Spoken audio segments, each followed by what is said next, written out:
From the Iliad by Homer, translated by Robert Fitzgerald.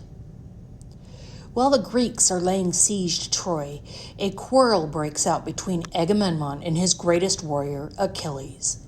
As a result, the angry Achilles decides to remain in his tent and let the Greeks fight without him. With Achilles off the battlefield, the Trojans, under the leadership of Hector, are able to drive the Greeks back to sea. During the battle, Hector kills Achilles' best friend, Patroclus. While grieving for his friend, Achilles is visited by his mother, Thetis, goddess of the sea. From Book 18, The Immortal Shield. Bending near her groaning son, the gentle goddess wailed, and took his head between her hands in pity, saying softly, "Child, why are you weeping? What great sorrow came to you? Speak out, do not conceal it. Zeus did all you asked. Achaean troops, for want of you, were all forced back again upon the ship's stern, taking heavy losses none of them could wish." The great runner groaned and answered, "Mother, yes, the master of high Olympus brought it all about. But how have I benefited? My greatest friend is gone, Patroclus, comrade in arms, whom I held dear above all others, dear as myself, now gone, lost. Hector cut him down, despoiled him of my own arms, massive and fine, a wonder in all men's eyes. The gods gave them to Peleus that day they put you in a mortal's bed. How I wish the immortals of the sea had been your only consorts. How I wish Peleus had taken a mortal queen. Sorrow immeasurable's in store for you as well. When your own child is lost, never again on his homecoming day will you embrace him. I must reject this life, my heart tells me, reject the world of men, if Hector does not feel my battering spear tear the life out of him, making him pay in his own blood for the slaughter of Patroclus. Letting a tear fall, Thetis said, "You'll be swift to meet your end, child, as you say. Your doom comes close on the heel of Hector's own." Achilles, the great runner, ground his teeth and said, "May it come quickly. As things were, I could not help my friend in his extremity. Far from his home he died. He needed me to shield him or to parry the death stroke. For me there is no return to my own country. Not the slightest gleam of hope did I afford Patroclus or the other men whom Hector overpowered. Here I sat, my weight a useless burden to the earth, and I'm one who has no peer in war among the Achaean captains, though in council there are wiser. Let strife and rancor perish from the lives of gods and men, with anger that envenoms even the wise, and is far sweeter than the slow dripping honey, clouding the hearts of men like smoke. Just so, the marshal of the army, Agamemnon, moved me to anger, but will let that go, though I still am sore at the heart. It is all past, and I have quelled my passion as I must. Now I must go look for the destroyer of my great friend. I shall confront the dark and drear spirit of death at any hour Zeus and the other gods may wish to make an end. Not even Hercules escaped that terror, though cherished by Lord Zeus. Destiny and Hera's bitter anger mastered him. Likewise with me, if destiny like his awaits me, I shall rest when I have fallen. Now, though, may I win my perfect glory and make some wife of Troy break down, or some deep-breasted Dardan woman sob and wipe tears from her soft cheeks. They'll know then how long they had been spared the deaths of men, while I abstained from war.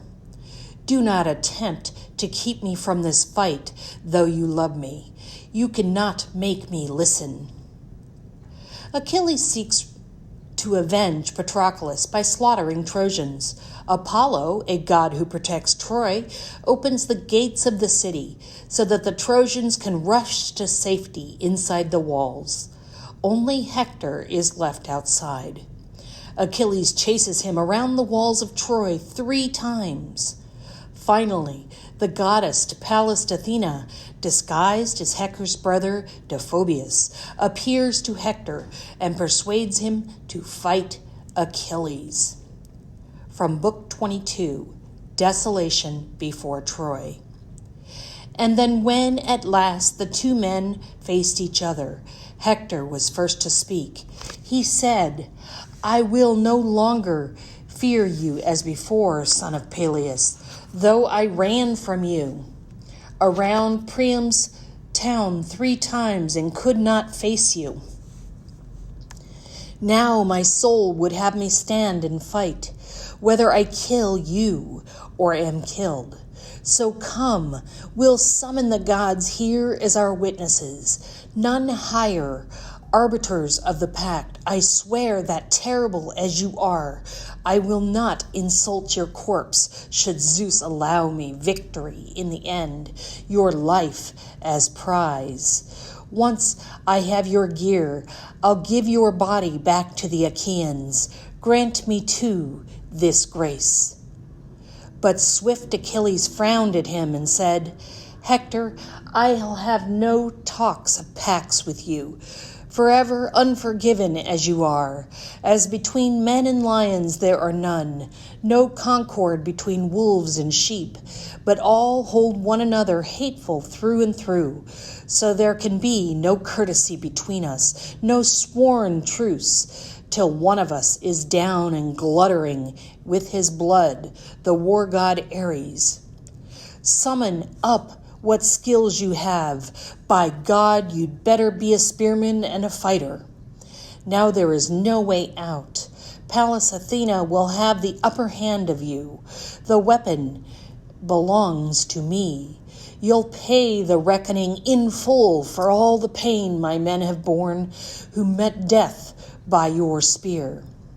He twirled and cast his shaft with a long shadow. Splendid Hector, keeping his eye upon the point, eluded it by ducking at the instant of the cast. So shaft and bronze shank passed him overhead and punched into the earth. But unperceived by Hector, Pallas Athena plucked it out and gave it back to Achilles. Hector said, "A clean miss. Godlike as you are, you have not yet known doom for me from Zeus. You thought you had by heaven. Then you turned into a word thrower, hoping to make me lose my fighting heart and head in fear of you. You cannot plant your spear between my shoulders while I am running. If you have the gift, just put it through my chest as I come forward. Now it's for you to dodge my own. Would God you'd give the whole shaft lodging in your body. War for the Trojans would be eased if you were blotted out, bane that you are." With this, he twirled his long spear shaft and cast it, hitting the enemy mid-shield. But off and away the spear rebounded. Furious that he had lost it, made his throw for nothing, Hector stood bemused. He had no other. Then he gave a great shout for Deiphobus to ask for a long spear. But there was no one near him, not a soul. Not in his heart, the Trojan realized the truth and said, "This is the end. The gods are calling deathward. I had thought a good soldier, Deiphobus, was with me. He is inside the walls. Athena tricked me. death is near, and black, not at a distant, not to be evaded. Long ago this hour must have been to Zeus's liking, and to the liking of his archer son. They have been well deposed before, but now the appointed time is upon me.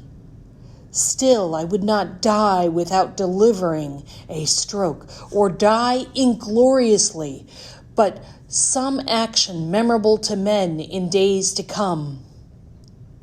With this he drew his whetted blade that hung upon his left flank, ponderous and long, collecting all his might, the way an eagle narrows himself to dive through the shady cloud and strike a lamb or cowering hare. So Hector lanced ahead and swung his whetted blade. Achilles, with wild fury in his heart, pulled it upon his chest, his beautiful sword, his helmet with 4 burnished metal ridges, nodding above it, and the gold crest, Hephaestus locked there, tossing in the wind, conspicuous as the evening star that comes amid the first in heaven, at fall of night, and stands most lovely in the west, so shone in the sunlight the fine pointed spear. Achilles poised his right hand with deadly aim at Hector, at the skin where most it lay exposed, but nearly all was covered by the bronze gear he took from slain Patroclus, showing only where his collarbones divided neck and shoulders, the bare throat where the destruction of life is the quickest. Here, then, as the Trojans charged, Achilles drove his point straight through the tender neck, but not cut the windpipe, leaving Hector able to speak and to respond. He fell aside in the dust, and Prince Achilles now exulted. Hector, had you thought that you could kill a Patroclus and be safe? Nothing to dread from me. I was not there, all childness. Though distant then, Patroclus, comrade in arms, was greater far than he, and it is I who had been left behind that day beside the deep sea ships, who now have made your knees give away. The dogs and kites will rip your body. He will lie in honor when the Achaeans give him funeral. Hector, barely whispering, replied, I beg you, by your soul and by your parents, do not let the dogs feed on me. In an encampment by the ships, accept the bronze and gold my father will provide as gifts. My father and her ladyship, my mother. Let them have my body back, so that our men and women may accord me decency of fire when I am dead. Achilles, the great runner, scowled and said, Beg me no beggary by soul or parents, whining dog. Would God my passion drove me to slaughter you and eat you raw. You've caused such agony to me. No man exists who could defend you from the carrion pack. Not if they spread me for 10 times your ransom, 20 times, and promise more as well. Aye, not if Priam, son of Dardanus, tells them to buy you for your weight in gold. You'll have no bed of death, nor will you be laid out and mourned by her who gave you birth. Dogs and birds will have you, every scrap. Then at that point of death, Lord Hector said, I see you now for who you are. No chance to win you over. Iron in your breast your heart is. Think a bit, though. This may be a thing the gods in anger hold against you on the day when Paris and Apollo destroy you at the gates, great as you are. Even as he spoke, the end came, and death hid him. Spirit from body fluttered to undergloom, bewailing fate that made him leave his youth and manhood in the world. And as he died, Achilles spoke again. He said, "Die, make an end. I shall accept my own whenever Zeus and the other gods desire." At this, he pulled his spearhead from the body, laying it aside, and stripped the blood-stained shield and cuirass from his shoulders. Other Achaeans hastened around to see Hector's fine body and his comely face, and no one came who did not stab the body. Glancing at one another, they would say, "Now Hector has turned vulnerable, softer than when he put the torches to the ships." And he who said this would inflict a wound. When the greater master of pursuit, Achilles, had the body stripped, he stood among them, saying swiftly, "Friends, my lords and captains of Argives, now that the gods at last have let me bring to earth this man who wrought havoc among us, more than all the rest, come, we'll offer battle around the city and learn the intentions of the Trojans now. Will they give up their strongest strong point at their loss? Can they fight on, though Hector is dead? But wait, why do I ponder? Why take these questions? Down by the ships Patroclus lies, unwept, unburied. I shall not forget him while I keep my feet among the living. If in the dead world they forget the dead, I say there too I shall remember him, my friend. Men of Achaea, lift a song. Down to the ships we go and take this body, our glory. We have beaten Hector down, to whom, as to a god, the Trojans prayed. Indeed, he had in mind for Hector's body outrage and shame. Behind both feet he pierced the tendons, heel to ankle. Rawhide cords he drew through both and lashed them to his chariot, letting the man's head trail. Stepping abroad, bearing the great trophy of the arms, he took the reins and whipped the team ahead in a willing run. A dust cloud rose above the furrowing body. The dark tresses flowed behind, and the head so princely once lay back in dust. Zeus gave him to his enemies to be defiled in his own fatherland. So his whole head was blackened. Looking down, his mother tore her braids, threw off her veil, and wailed, heartbroken, to behold her son. Piteously, his father groaned round him. Lamentations spread throughout the town, and most like the clamor to be heard if Ilion's towers, top to bottom, seethed in flames. They barely stayed the old man, mad with grief, from passing through the gates. Then in the mire he rolled and begged them all, each man by name, "Relent, friends. It is hard, but let me go out of the city to the Achaean ships. I'll make my plea to that demonic heart. He may feel shame before his peers or pity my old age. His father too is old, Peleus, who brought him up to be a scourge to Trojans, cruel to all, but most to me. So many of my sons in flower of youth he cut away. And though I grieve, I cannot mourn them all as much as I do one, for whom my grief will take me to the grave, and that is Hector. Why could he not have died where I might hold him?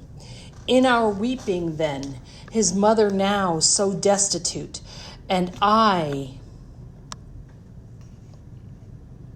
might have surfeit and relief our fears. Achilles and his warriors return to their camp and carry out burial rites for Patroclus. 3 times Achilles drags Hector's body behind his chariot around Patroclus's grave. Afterwards, the gods cleanse and restore the body, and Zeus asks Thetis to tell Achilles to return the body to the Trojans. Priam sets out for the Greek camp, accompanied by an old servant, to ask Achilles to return the body. He is not aware that the god Hermes helps him by putting the sentries to sleep and opening the gates. Hermes leads Priam to Achilles' tent and then vanishes. From Book 24, A Grace Given in Sorrow. Priam, the great king of Troy, passed by others, knelt down, took in his arms Achilles' knees, and kissed the hands of wrath that killed his sons. When taken with mad folly in his own land, a man does murder and in exile finds refuge in some rich house. Then all who see him stand in awe. So these men stood. Achilles gazed in wonder at the splendid king, and his companions marveled too, all silent, with glances to and fro.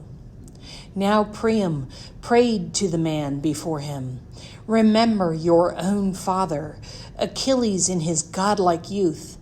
His years, like mine, are many, and he stands upon the fair doorstep of old age. He, too, is hard-pressed, it may be, by those around him, there being no one able to defend him from the bane of war and ruin. Ah, but he may none the less hear news of you alive, and so with glad heart hope through all his days for sight of his dear son, come back from Troy, while I have deathly fortune. Noble sons I fathered here, but scarce one man is left me. 50 I had when the Achaeans came, 19 out of a single belly. Others born of attendant women, most are gone.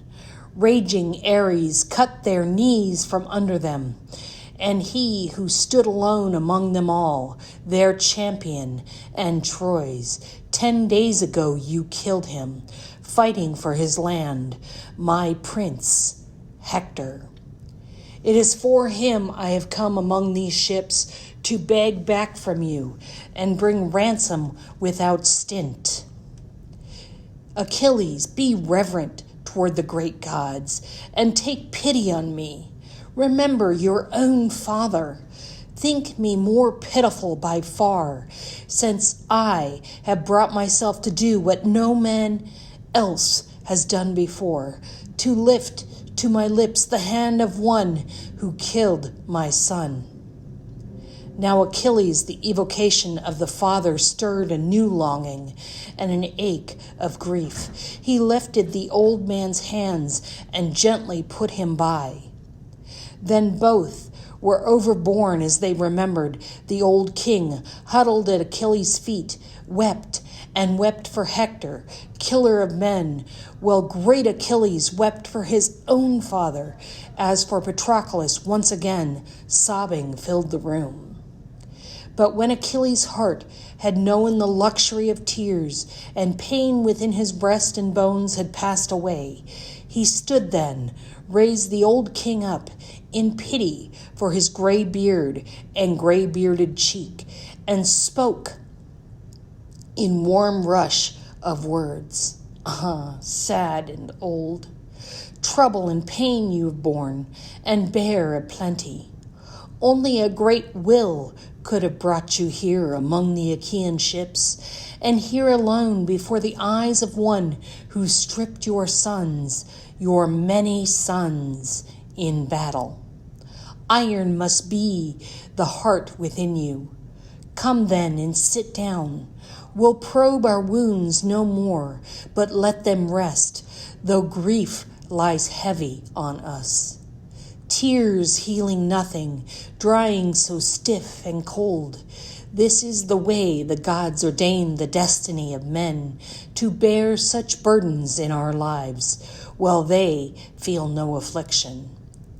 At the door of Zeus are those 2 urns of good and evil gifts that he may choose for us, and one for whom the lightning joyous kings dipped in both urns will have by turns bad luck and good. But one to whom he sends all evil, that man goes contemptible by the will of Zeus. Ravenous hunger drives him over the wondrous earth, unresting without honor from gods or men. Mixed fortune came to Peleus, shining gifts at the gods' hands he had from birth, felicity, wealth overflowing, rule of the meridians, a bride immortal at his mortal side. But then Zeus gave afflictions too. No family of powerful sons grew up for him at home, but only one child, of all seasons and of none. Can I stand him by him in his age? Far from my country I sit in Troy to grieve you and your children. You too, sir, in time past were fortunate. We hear men say, from Macar's isle of Lesbos, northward and south Phrygia, and the straits, no one had wealth like yours, or your sons like yours.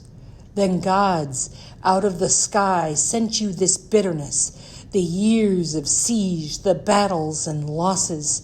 Endure it then, and do not mourn forever your dead son. There is no remedy. You will not make him stand again. Rather await some new misfortune to be suffered. The old king in his majesty replied, Never give me a chair, my lord, while Hector lies in your camp uncared for. Yield him to me now. Allow me sight of him. Accept the many gifts I bring. May they reward you, and may you see your home again. You spared my life at once, and let me live. Achilles, the great runner, frowned and eyed him under his brows. Do not vex me, sir, he said. I have intended in my own good time to yield up Hector to you. She who bore me, the daughter of the ancient sea, had come with word to me from Zeus. I know in your case, too, though you say nothing, Priam, that some god guided you to the shipways here. No strong man in his best days could make entry into this camp. How could he pass the guard or force our gateway? Therefore let me be. Sting my sore heart again, and even here under my own roof, suppliant though you are, I may not spare you, sir, but trample on the express command of Zeus. When he heard this, the old man feared him and obeyed with silence. Now, like a lion, at one bound Achilles left the room. Close at his back, the officers, Automedon and Alcimus, came out, comrade in arms, who he esteemed the most after the dead Patroclus. They unharnessed the mules and horses and led the old king's crier to the low bench and sat him down. Then from the polished wagon they took and piled up price of Hector's body, 1 chiton and 2 capes that left aside as dress and shrouding for the homeward journey. Then, calling upon the women slaves, Achilles ordered the body bathed and rubbed with oil, but lifted too and placed apart where Priam could not see his son. For seeing Hector, he might in his great pain give way to rage and fury, then might rise up in Achilles to slay the old king, flouting Zeus's word. So after bathing and anointing Hector, they drew the shirt and beautiful shrouding over him. Then, with his own hands lifting him, Achilles laid him upon the couch, and with 2 companions abiding, placed him in the wagon. Now a bitter groan burst from Achilles, who stood and prayed to his own dead friend. Patroclus, do not be angry with me, if somehow, even in the world of death, you learn of this. Then I released Prince Hector to his father. The gifts he gave me were not unworthy, aye, and you shall have your share this time as well. The Prince Achilles turned back to his quarters. He took again the splendid chair that stood against the farther wall, and then looked at Priam and made his declaration. As you wished, sir, the body of your son is now set free. He lies in state. At the first sight of dawn, you shall take charge of him yourself and see him. Now, let us think of supper. We are told that even Niobe, in her extremity, took thought for bread. Though all her brood had perished, her 6 young girls and 6 tall sons, Apollo, making his silver longbow whip and sing, shot the lads down, and Artemis, with raining arrows, killed the daughters. All this after Niobe had compared herself to Leto, the smooth-cheeked goddess. She had borne 2 children, Niobe had said. How many have I borne? But soon those 2 destroyed the 12. Besides, 9 days the dark lay stark, and no one could bury them, for Zeus had talked all folks of theirs to stone. The gods made graves for them on the 10th day, and then at last, being weak and spent with weeping, Niobe thought of food. Among the rocks, Syphilis, lonely and mountainside, were nymphs who race Achilles River, go to the rest. She too had turned to stone. Somewhere, broods on the gall immortal gods gave her to drink. Like her, we'll think of supper, noble sir. Weep for your son again when you have borne him back to Troy. There he will be mourned indeed. Priam and Achilles agreed to an 11-day truce. During that time, the Trojans will mourn Hector's body before its burial.